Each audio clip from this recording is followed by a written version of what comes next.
Chapter 2. The Falling Star. Then came the night of the first falling star. It was seen early in the morning, rushing over Winchester eastward, a line of flame high in the atmosphere. Hundreds must have seen it, and taken it for an ordinary falling star. Albin described it as leaving a greenish streak behind it that glowed for some seconds. Denning, a greatest authority on meteorites, stated that the height of its first appearance was about 90 or 100 miles. It seemed to him that it fell to Earth about 100 miles east of him. I was at home at that hour and writing in my study, and although my French windows faced towards Ottershaw and the blind was up, for I loved in those days to look up at night sky, I saw nothing of it. Yet this strangest of all things that ever came to Earth from outer space must have been falling while I was sitting there, visible to me had I only looked up as it passed. Some of those who saw it flight say it travelled with a hissing sound. I myself heard nothing of that. Many people in Berkshire, Surrey and Middlesex must have seen the fall of it, and at most have thought that another meteorite had descended. No one seems to have troubled to look for the falling mass that night. But very early in the morning, poor Ogilvy, who had seen the shooting star and who was persuaded that a meteorite lay somewhere on the common between Horsell, Ottershaw and Woking, rose early with an idea of finding it. Find it he did. Soon after dawn, and not far from the sandpits, an enormous hole had been made by the impact of the projectile, and the sand and gravel had been flung violently in every direction over the heath, forming heaps visible a mile and a half away. The heather was on fire eastward, and a thin blue smoke rose against the dawn. The thing itself lay almost entirely buried in the sand, amidst the scattered splinters of fir tree, had shivered to fragments in its descent. The uncovered part had the appearance of a huge cylinder, caked over and its outline softened by a thick, scaly, dun-coloured incrustation. It had a diameter of about 30 yards. He approached the mass, surprised at the size and more so at the shape, since most meteorites are rounded more or less completely. It was, however, still so hot from its flight through the air as to forbid his near approach. A stirring noise within its cylinder he ascribed to the unequal cooling of its surface, for at that time it had not occurred to him that it might be hollow. He remained standing at the edge of the pit that the thing had made for itself, staring at its strange appearance, astonished chiefly as its unusual shape and colour, and dimly perceiving even then some evidence of design in its arrival. The early morning was wonderfully still, and the sun, just clearing the pine tree towards Weybridge, was already warm. He didn't remember hearing any birds that morning. There were certainly no breeze stirring, and the only sounds were the faint movement from within the cindery cylinder. He was all alone on the common. Then suddenly he noticed with a start of some of the grey inker, the ashy incrustation that covered the meteorite, was falling off the circular edge of the end. It was dropping off in flakes and raining down upon the sand. A large piece suddenly came off and fell with a sharp noise that brought his heart into his mouth. For a minute he scarcely realized what this meant, and although the heat was excessive, he clambered down into the pit close to the bulk to see the thing more clearly. He fancied even that the cooling of the body might account for this, but what disturbed the idea was that the fact that the ash was falling only from the end of the cylinder. And then he perceived that, very slowly, the circular top of the cylinder was rotating on its body. It was such a gradual movement that he discovered it only through noticing that the black matter that had near him 5 minutes ago was now at the other side of the circumference. Even then he scarcely understood what this indicated until he heard a muffled, grating sound and saw the black mark jerked forward an inch or so. Then the thing came upon him in a flash. The cylinder was artificial, hollow, with an end that screwed out. Something within the cylinder was unscrewing the top. "Good heavens," said Ogilvy.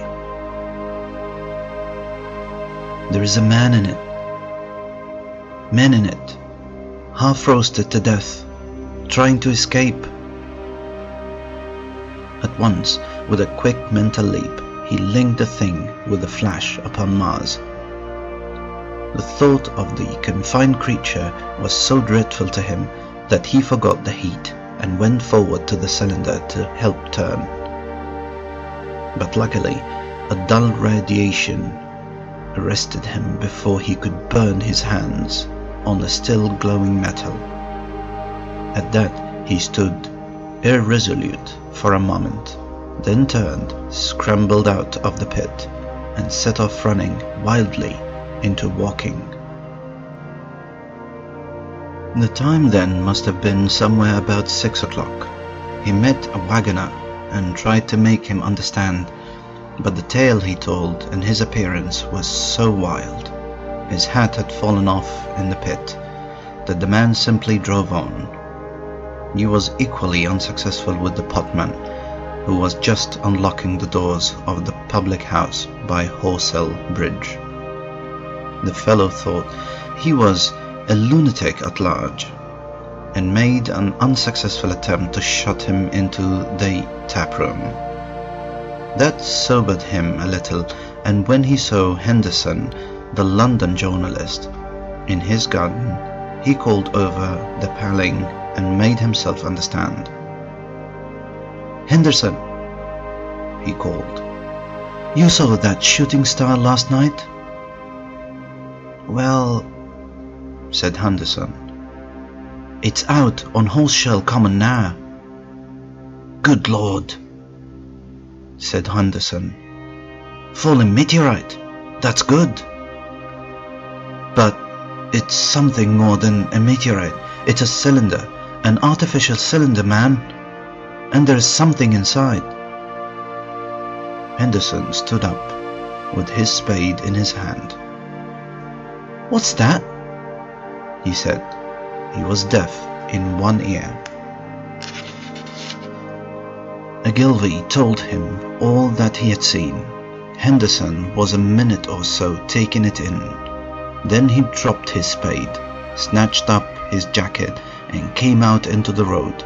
The two men hurried back at once to the common, and found the cylinder still laying in the same position. But now the sounds inside had ceased, and a thin circle of bright metal showed between the top and the body of the cylinder. Air was either entering or escaping at the rim with a thin sizzling sound.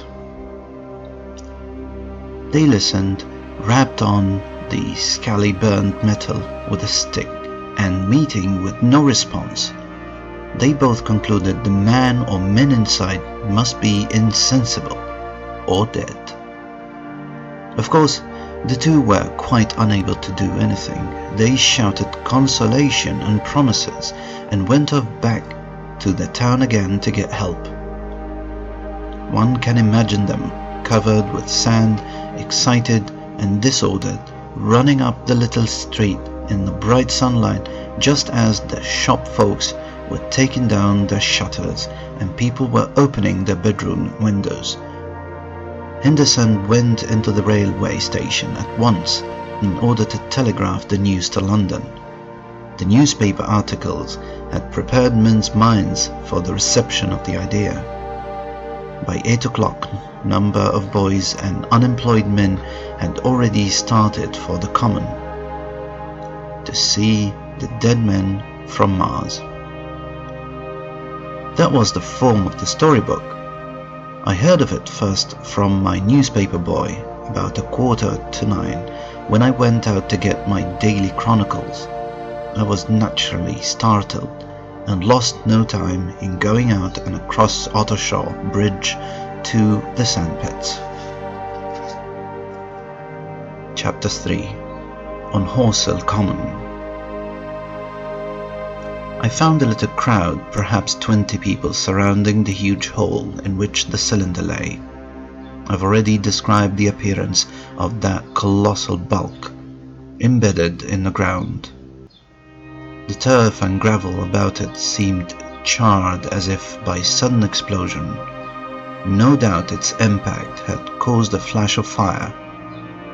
Henderson and Ogilvy were not there. I think they perceived that nothing was to be done for the present, and had gone away to breakfast at Henderson's house. There were 4 or 5 boys sitting on the edge of the pit, with their feet dangling and amusing themselves, until I stopped them by throwing stones at the giant mass. After I had spoken to them about it, they began playing at touch, in and out of the group by bystanders.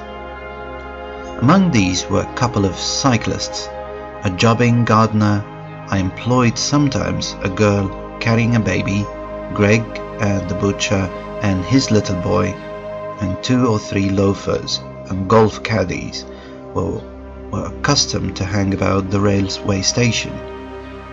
There was very little talking.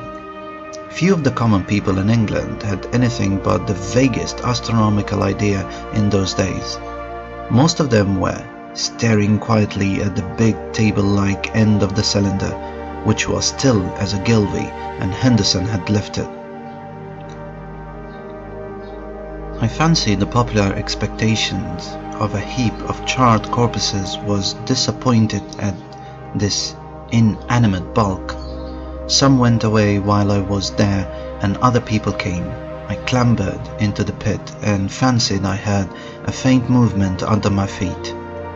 The top had certainly ceased to rotate. It was only when I got thus close to it that the strangeness of this object was at all evident to me.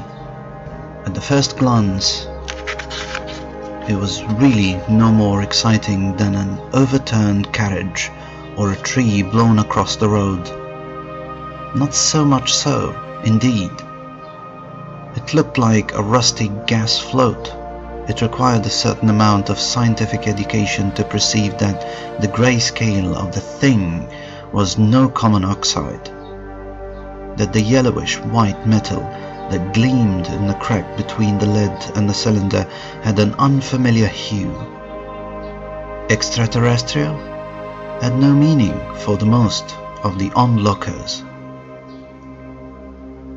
At that time it was quite clear in my own mind that the thing had come from the planet Mars, but I judged it improbable that it contained any living creature. I thought the unscrewing might be automatic in spite of Ogilvy. I still believed that there were men in Mars. My mind ran fancifully on the possibilities of its containing manuscript, on the difficulties in translation that it might arise, whether we should find coins and models in it, and so forth. Yet it was a little too large for assurance on the idea. I felt an impatience to see it opened. About 11, as nothing seemed happening, I walked back, full of such thoughts, to my home in Maybury. But I found it difficult to get to work upon my abstract investigations. In the afternoon, the appearance of the common had altered very much. The early editions of the evening papers had started London with enormous headlines. A message received from Mars, remarkable story from walking, so the headline said, and so forth. In addition, Ogilvy's wire to the Astronomical Exchange had roused every observatory in 3 kingdoms. There were half a dozen flies or more from walking stations standing in the road by the sandpits, a basket chaise from Chobham, and a rather lordly carriage. Beside that, there was quite a heap of bicycles. In addition, a large number of people must have walked in spite of the heat of the day, from Woking and Chertsey, so there was altogether quite a considerable crowd. 1 or 2 gaily dressed ladies among the others. It was glaringly hot, not a cloud in the sky, nor a breath of wind, and the only shadow was that of few scattered pine trees. The burning heather had been extinguished, but the level ground towards Ottershaw was blackened as far as one could see, and still giving off vertical streamers of smoke. An enterprising sweetstuff dealer in Chobham Road had sent up his son with a barrow load of green apples and ginger beer. Going to the edge of the pit, I found it occupied by a group of about half a dozen men. Henderson, Ogilvy, and a tall fair-haired man that I afterwards learned was Stent, the Astronomer Royal, with several workmen wielding spades and pickaxes. Stent was giving directions in a clear, high-pitched voice. He was standing on the cylinder, which was now evidently much cooler. His face was crimson and streaming with perspiration, and something seemed to have irritated him. A large portion of the cylinder had been uncovered, though its lower end was still embedded. As soon as Ogilvy saw me among the staring crowd on the edge of the pit, he called to me to come down, and asked me if I would mind going over to see Lord Hilton, the lord of the manor. The growing crowd, he said, was becoming a serious impediment to their excavation, especially the boys. They wanted a light railing put up, and help to keep the people back. He told me that a faint stirring was occasionally still audible within the case, but that the workmen had failed to unscrew the top, as it afforded no grip to them. The case appeared to be enormously thick, and it was possible that the faint sounds were heard, presented a noisy tumult in the interior. I was very glad to do as he asked, and so become one of the privileged spectators within the contemplated enclosure. I failed to find Lord Hilton at his house, but I was told he was expected from London by 6 o'clock, train from Waterloo, and as it was then about 5:15, I went home, had some tea, and walked up to the station to waylay him.